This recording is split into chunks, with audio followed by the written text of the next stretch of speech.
Hello everyone, आज हम BA second year का paper second food science in nutrition को डिस्कस करेंगे। प्रीवियस लेक्चर में हमने कार्बोहाइड्रेट के क्लासिफिकेशन की बात करी थी डिटेल में, जिसमें हमने कल मोनोसैकेराइड एंड डाइसैकेराइड को पढ़ा था, ठीक है। और हमने पॉलीसैकेराइड का फर्स्ट पार्ट जो था स्टार्च, उसके बारे में भी बात की थी। आज हम बात करेंगे उसके आगे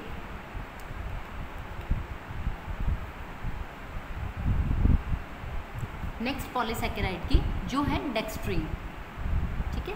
देखिए, डेक्स्ट्रीन को भी हिंदी में डेक्स्ट्रीन ही कहा जाता है और यह भी एक टाइप का पॉलीसैकेराइड होता है, अर्थात बहुत सारे मोनोसैकेराइड से मिलकर के बना होता है, या फिर आप कह सकते हो बहुत सारे डाइसैकेराइड से मिलकर के बना हुआ होता है, ठीक है। तो जब आप इनका हाइड्रोलिसिस करते हो, ठीक है, तो उससे क्या होता है कि आपको इसके एंड प्रोडक्ट आपको प्राप्त होते जाते हैं, ठीक है।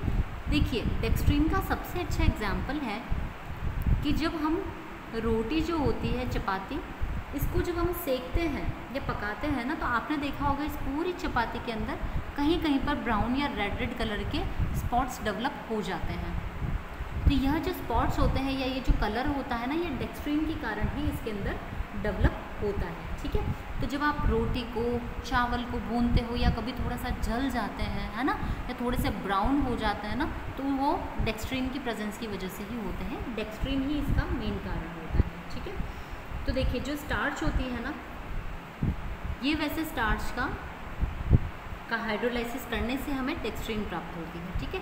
तो जो स्टार्च होती है, इसको टेम्परेचर पर या ताप पर जब पकाया जाता है, या स्टार्च जब ताप के संपर्क में आती है ना, तो यह डेक्स्ट्रीन में कन्वर्ट हो जाती है। तो एक्चुअली यह जो डेक्स्ट्रीन है, यह स्टार्च से ही बना हुआ होता है, ठीक है। इसी तरीके से क्या होता है कि जब आप च्यूइंग प्रोसेस करते हैं ना, च्यूइंग, चबाना जिसे हम कहते हैं, च्यूइंग प्रोसेस करते हैं, तो उस टाइम पर भी क्या होता है कि जब आप चबा करके रोटी खाते हो ना, तो पहले जब आप फर्स्ट जो आप मुंह में रखते हैं जब चपाती का टुकड़ा, तो आपको टेस्ट में वो बिल्कुल फीका या ब्लैंड लगेगा, ठीक है।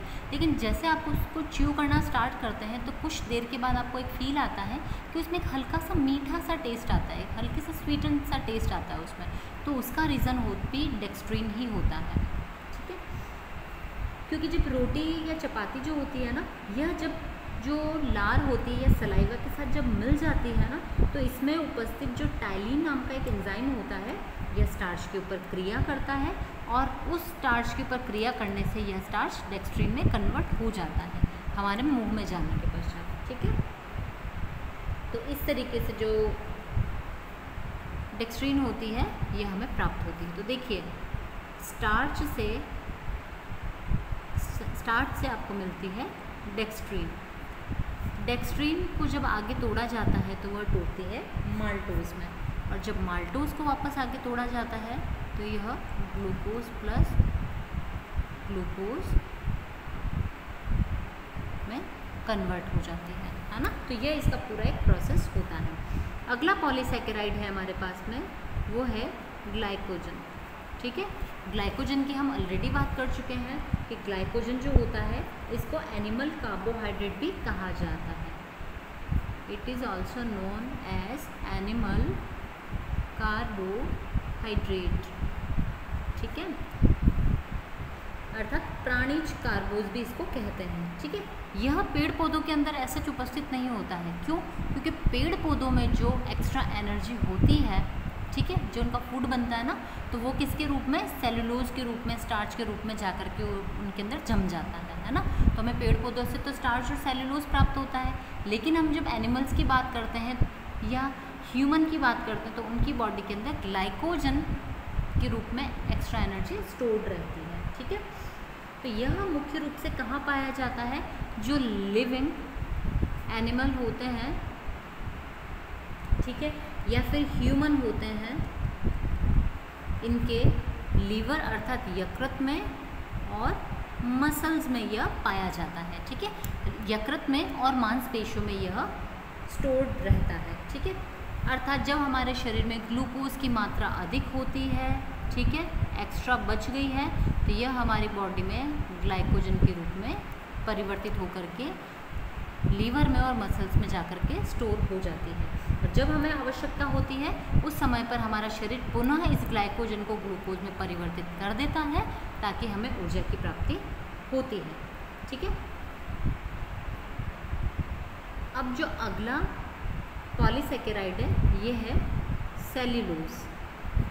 ठीक है, देखिए सेल्यूलोज जो होता है यह ग्लूकोज की बहुत सारी यूनिट से या बहुत सारी इकाइयों से मिलकर के बना हुआ होता है। ठीक है, सेल्यूलोज ग्लूकोज की बहुत सारी यूनिट से या इकाइयों से मिलकर के बना हुआ होता है। ठीक है, तो इसमें क्या होता है, जो ग्लूकोज के मॉलिक्यूल्स होते हैं वो इस प्रकार से लीनियर स्ट्रक्चर में या फिर इस प्रकार से ब्रांच वाले स्ट्रक्चर में आकर के अरेंज हो जाते हैं। ठीक है, जिससे सेल्यूलोज बनता है। देखिए आपने सेल्यूलोज जो होता है ना, ये बेसिकली जैसे जितने अनाज होते हैं, ठीक है, अनाज हो गए, दालें हो गई, है ना, फ्रूट हो गए, आपके वेजिटेबल्स हो गई, वेजीज, ठीक है, तो इनके जो छिलके होते हैं ना उसमें उपस्थित होता है। किसमें होता है, इनकी आउटर कवरिंग के अंदर उपस्थित होता है या इनकी पील में उपस्थित होता है ये। ठीक है, छिलके में आपने देखा होगा कि जैसे देखो भिंडी है, बैंगन है, ठीक है, या फिर जैसे कि लौकी हो गई, गाजर, कुछ ऐसी सब्जियां होती हैं, इनको अगर आप लंबे समय तक नहीं अगर आप तोड़ते हो ना, करेले वगैरह हो गए, आपने इनको लगा हुआ रखा, ठीक है, ये जब पक जाते हैं अपने पौधे के ऊपर या अपनी बेल के ऊपर, तो आप देखते हैं कि ये अपने आप से पकने के बाद में इनका जो कलर होता है, टेक्सचर होता है, सब कुछ बदल जाता है ना।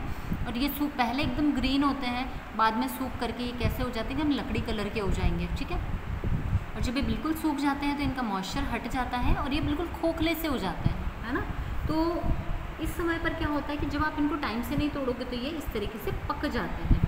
तो इसमें उपस्थित जितनी भी सेल्यूलोज होती है ना, वो किसमें, मोनो और डाइसेकेराइड में आकर के, जो इसके अंदर जितनी भी जो आपकी सब्जियां होती हैं, इन सब में जितनी भी मोनोसेकेराइड और डाइसेकेराइड जो उपस्थित होती है वो सब सेल्यूलोज के अंदर परिवर्तित हो जाती है, जिसकी वजह से कड़क हो जाएगी और आपको इसके रेशे स्पष्ट रूप से दिखने लग जाएंगे।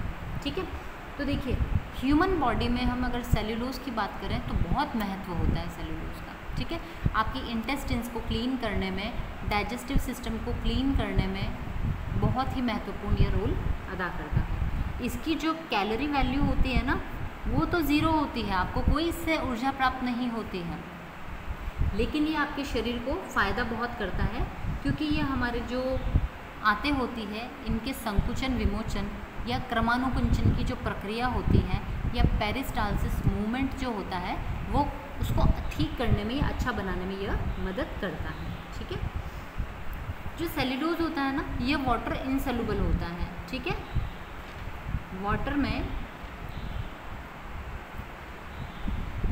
इनसोल्यूबल होता है। ठीक है, पानी में नहीं घुलता है ये, इसलिए हमारे शरीर में पचता भी नहीं है, और जैसे आप इसको कंज्यूम करते हो उसी तरीके से हमारी बॉडी से ये एक्सक्रीट आउट भी हो जाता है, उत्सर्जित हो जाता है। लेकिन जो जानवर होते हैं इनके शरीर में इसका पाचन होता है। ठीक है, अब देखिए आप आटा जो होता है, हम बात करते हैं तो आटे का चोकर हम कंज्यूम करते हैं ना, कहते हैं कि हमें छिलके खाने चाहिए, सब्जियों के हो, चाहे फलों के हो, चाहे अनाज के हो, हमें वो सबको कंज्यूम करना चाहिए। तो इस सब में क्या होता है, सेल्यूलोज प्रेजेंट होता है। तो जैसे अनाज के छिलके हो गए, दालों के छिलके हो गए, फलों के छिलके हैं, सब्जियों के छिलके हो गए, इसके अलावा प्याज, खीरा, ककड़ी, सहजन की फलियाँ, ठीक है, चुकंदर होता है, पत्ते वाली सब्जियाँ होती हैं, इन सब में उपस्थित होता है। ठीक है, और अच्छी मात्रा में होता है। लेकिन अगर आप बात करो कि जो रिफाइंड वेजिटेबल्स होती हैं, ठीक है, रिफाइंड जो फ्लावर्स होते हैं, रिफाइंड दालें होती हैं, अर्थात जिनके छिलके बिल्कुल हटे हुए हैं, है ना, उसके अंदर ही उपस्थित नहीं होगा सेल्यूलोज, तो आप उसको कंज्यूम करेंगे ना तो वह आपको फ़ायदा नहीं करेगा। अब सेल्यूलोज को आप एक टर्म और कहते हैं,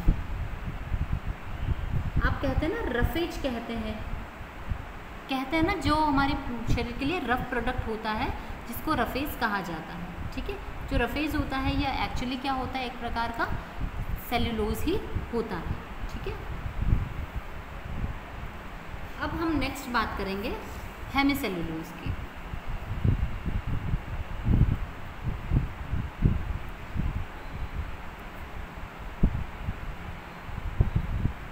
हम बात करेंगे हेमीसेलुलोज के बारे में, ठीक है। तो देखिए जो हेमीसेलुलोज जो होता है यह भी एक प्रकार का पॉलीसेकेराइड होता है, जो मुख्य रूप से दालों में, दाल्स में हो गया, सरील्स जो होते हैं आपके, इन सब के छिलकों में यह उपस्थित होता है, ठीक है।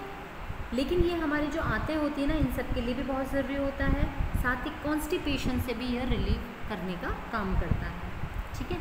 नेक्स्ट आता है पैक्टीन। पैक्टीन जो होता है यह जितने भी राइप फ्रूट्स होते हैं ना, ठीक है, उनके अंदर, और जो रूट्स एंड ट्यूबर्स जो होती है ना, उनके छिलकों के नीचे, जो इनके पील होते हैं ना, इसके पील के जस्ट नीचे पाया जाता है, छिलकों के जस्ट नीचे, ठीक है। इसका भी हमारे शरीर के अंदर कोई डाइजेशन नहीं होता है, साथ ही जो इनकी कैलोरी वैल्यू होती है ना, कैलोरी मूल्य होता है, वह भी इनका भी 0 होता है, ठीक है। आपको कोई इससे ऊर्जा प्राप्त नहीं होती है। लेकिन अगर आप बात करो फल उद्योग में, तो इसका बहुत ही महत्वपूर्ण इसका रोल होता है। क्यों? क्योंकि क्या होता है कि देखिए, जब इस पैक्टीन को शुगर के साथ और एसिड के साथ में जब इसको मिक्स करके पकाया जाता है, तो इससे क्या होता है कि एक रेसिपी बनती है जिसको कि आप कहते हो जैम कहते हो, ठीक है। ये जो जैम होता है ना, ये बेसिकली फ्रूट से बना हुआ होता है, जो खट्टा मीठा सा टेस्ट में लगता है और इसको बच्चे बहुत पसंद करते हैं, ठीक है। तो जैम और जेली बनाने में एक्चुअली पैक्टीन का यूज़ किया जाता है, ठीक है। तभी तो ये फ्रूट से बनता है, जो राइप फ्रूट्स होते हैं, पके हुए फल, उनसे, ठीक है। तो वहाँ पर पैक्टीन का इस्तेमाल किया जाता है। अब हम बात करेंगे इसके सोर्सेज की, ठीक है। यहाँ पर क्लासिफिकेशन हमारा ख़त्म हो चुका है। अब हम बात करेंगे सोर्सेज ऑफ कार्बोहाइड्रेट। तो देखिए, जितने भी प्रकार के अनाज होते हैं, ठीक है, जैसे कि आपका हो गया गेहूँ, चावल, बाजरा, जौ, रागी, ठीक है,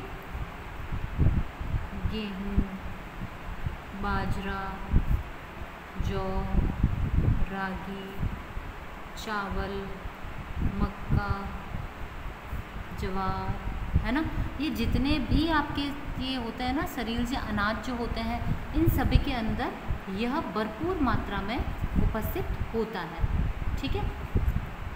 इसके अलावा जो दालें होती है ना, इसमें भी अच्छी मात्रा में कार्बोहाइड्रेट उपस्थित होता है। उसके अलावा आप बात करो ये जैसे कि शक्कर है ना, शक्कर में बहुत अच्छा प्रेजेंट होता है यह, गुड़ हो गया, मिश्री हो गया, है ना, शहद हो गया, ठीक है। तो इन सब के अंदर भी कार्बोहाइड्रेट बहुत ही अच्छी मात्रा में उपस्थित होता है। इसके बाद में हम बात करते हैं कि जो कंद व जड़ वाली सब्जियां जो होती है ना, इसके अंदर भी बहुत अच्छी मात्रा में ये उपस्थित होता है, जैसे कि हो गया आलू हो गया, अरबी हो गया, शकरकंदी हो गया, ठीक है, आलू, अरबी, शकरकंदी हो गया, चुकंदर हो गया, ठीक है, प्याज हो गया, इन सब के अंदर भी बहुत अच्छी मात्रा में ये उपस्थित होता है। साबूदाना होता है जैसे, वो तो बहुत ही अच्छा सोर्स होता है कार्बोहाइड्रेट का, ठीक है। इसके अलावा जितने भी मीठे फल होते हैं, ठीक है, मीठे फल जितने होते हैं जैसे कि केला, आम, संतरा हो गए, अंगूर वगैरह हो गए, इन सब में भी कार्बोहाइड्रेट अच्छी मात्रा में होता है, एप्पल वगैरह सब में, ठीक है। तो फलों में हो गए ताज़े, जो आपके ताज़े फल रहते हैं उसमें, और जो सूखे मेवे रहते हैं जैसे कि किशमिश बहुत अच्छा सोर्स होता है, ठीक है, किशमिश हो गई, अंजीर हो गई, मुनक्का है, खजूर हो गया, ठीक है, मूंगफली होती है, काजू होता है, ये बहुत अच्छे सोर्सेज हैं। इसके अलावा पनीर और मावा भी इसके बहुत अच्छे सोर्सेज होते हैं। तो ये सभी, इन सभी के द्वारा हमको कार्बोहाइड्रेट प्रचुर मात्रा में प्राप्त होती है, ठीक है। तो आपने जब भी आपको कहा जाता है कि कार्बोहाइड्रेट के सोर्सेज क्या हैं, किससे हमें प्राप्त होती है, तो देखिए जो कार्बोहाइड्रेट होती है यह मुख्य रूप से सभी भोज्य पदार्थों में मुख्य रूप से पाई ही जाती है, ठीक है। जो हरे पत्तेदार सब्जियां होती है इसमें बहुत ही कम मात्रा में यह उपस्थित होता है, ठीक है। इसके अलावा जो आप दालें होती है, देखिए दालें की जैसे हमने बात करी थी छिलके वगैरह, तो छिलकों में इन सब में भी तो कार्बोहाइड्रेट प्रेजेंट होता है। शक्कर वगैरह ये बहुत मीठी होती है तो हमें काफ़ी मात्रा में ऊर्जा प्रदान करती है। जड़ कंद वाली जो सब्जियां होती है यह बहुत अच्छी देती है। हम फलों की अगर बात करें तो जैसे कि पपीता है, अंगूर हो गया, सेब, नाशपाती, ठीक है, केला, संतरा। वैसे संतरे जो या खट्टे फल होते हैं उसमें विटामिन सी काफ़ी मात्रा में होता है, लेकिन यह हमें ऊर्जा भी प्रदान करने का काम करते हैं। आम हो गए, आम भी बहुत अच्छा सोर्स होता है इसका, ठीक है। इसके अलावा जैसे कि आपका खरबूजा है, तरबूज है, ठीक है। तो देखिए इसमें क्या होता है, इन सभी के अंदर अच्छी मात्रा में ऊर्जा तो उपस्थित होती है, क्योंकि ये मीठे होते हैं स्वाद में तो ये हमें ऊर्जा प्रदान करते हैं, लेकिन क्योंकि इनमें रेशे भी काफ़ी अच्छी मात्रा में उपस्थित होते हैं, तो रेशे अच्छी मात्रा में उपस्थित होने की वजह से क्या होता है कि ये आपको सारे के सारा रफेज या पॉलीसैकेराइड भी आपको प्रोवाइड करते हैं, ठीक है। देखिए इसके अलावा कार्बोहाइड्रेट का हमारे पास सोर्स होता है दूध, है ना। ये चाहे हमें एनिमल सोर्स से प्राप्त हो रहा है, जानवर के द्वारा प्राप्त हो रहा है, लेकिन दूध में भी तो हमारी ऊर्जा कार्बोहाइड्रेट प्रेजेंट होती है ना, जिसको आप कहते हो लैक्टोज। तो लैक्टोज डाइसैकेराइड इसमें प्रेजेंट होती है, तो वो भी आपको ऊर्जा प्रदान करने का काम करती है, ठीक है। दूध हो गया, पनीर हो गया, है ना, मावा हो गया, पनीर को भी आप छैना भी कहते हो, ठीक है। चीज़ होता है, तो चीज़ से भी आपको काफ़ी अच्छी मात्रा में ऊर्जा प्राप्त होती है, ठीक है। तो देखिए इनका कैलोरी मूल्य भी बहुत अच्छा होता है, साथ ही साथ ऊर्जा भी हमें बहुत अच्छी मात्रा में ये प्रदान करते हैं, ठीक है। अब हम बात करेंगे इसके डेली अलाउंस की कि एक व्यक्ति को एक दिन का कितनी मात्रा में कार्बोहाइड्रेट का कंजप्शन करना चाहिए, ठीक है। तो देखिए